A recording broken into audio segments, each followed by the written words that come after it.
আসসালামু আলাইকুম my dear beautiful student, আশা করি প্রত্যেকে অনেক ভালো আছো।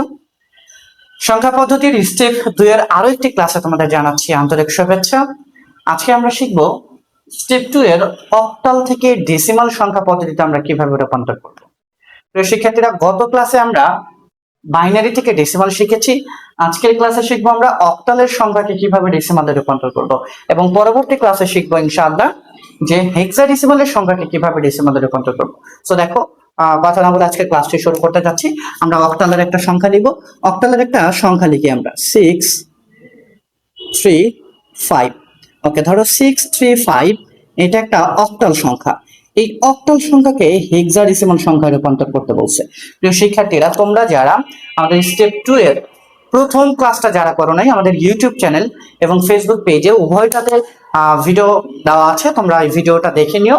স্টেপ 2 এর বাইনারি থেকে ডেসিমালে কিভাবে রূপান্তর করতে হয়, এই ক্লাসটা যারা ভালো করে বুঝেছো বা বুঝবা, তো এই ক্লাসটা তাদের জন্য অনেক সহজ হয়ে যাবে, কারণ একই নিয়মে এটাকে সমাধান করতে হবে।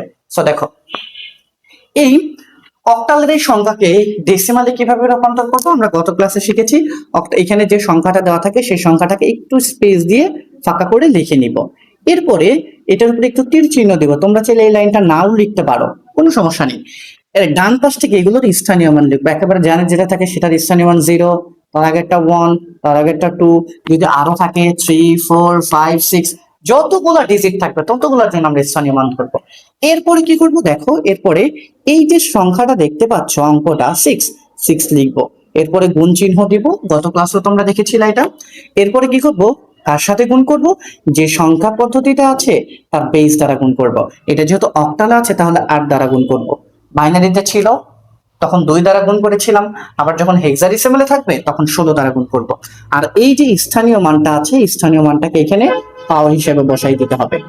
এরপরে প্লাস, এরপরে কত হচ্ছে 3, সেম 3 গুণন 8, স্থানীয় মানটা পাওয়ার হিসেবে বসবে, প্লাস 5 ইন্টু 8, স্থানীয় মানটা পাওয়ার হিসেবে বসবে। ওকে শিক্ষার্থীরা, দেখো আমরা এখন এটাকে ক্যালকুলেশন করব। তো 8 এর উপর স্কোয়ার করলে কত হয়?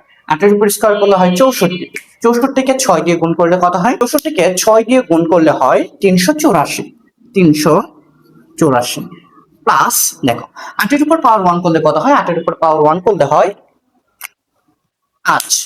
8 এর সাথে 3 গুণ করলে কত হয়? 3 8 24 প্লাস, আমরা গত ক্লাসে শিখেছিলাম যে কোনো সংখ্যার উপরে যদি পাওয়ার 0 থাকে ওইটার মান হয় কত? 1। 1 দ্বারা 5 কে গুণ করলে কত হয়? 5 অক্ষে 5। এখন এগুলো যোগ করে দাও, যোগ করে দিলে কাজ শেষ। 384 যোগ 24 যোগ 5, সরি এটা চলে গিয়েছে, আবার দিচ্ছি। 384 যোগ 24 যোগ 5 যোগ করলে হয় 413। 413 বাস শেষ।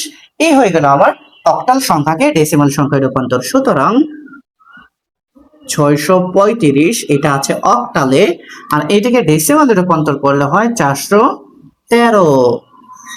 বাস হয়ে গেল আমাদের অক্টাল সংখ্যাকে ডেসিমাল সংখ্যায় রূপান্তর। প্রিয় শিক্ষার্থীরা, আশা করি আজকের ক্লাসটি বুঝতে পেরেছো।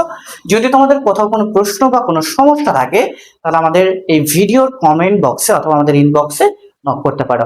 এবং সংখ্যা পদ্ধতি নিয়ে তোমাদের যত ধরনের সমস্যা আছে সব ধরনের সমস্যা তোমরা আমাদেরকে জানাতে পারো। ইনশাআল্লাহ আমরা পর্যায়ক্রমে সকল ধরনের সমস্যা নিয়ে তোমাদেরকে ভিডিও দেব ইনশাআল্লাহ। প্রত্যেকে ভালো থেকো, সুস্থ থেকো।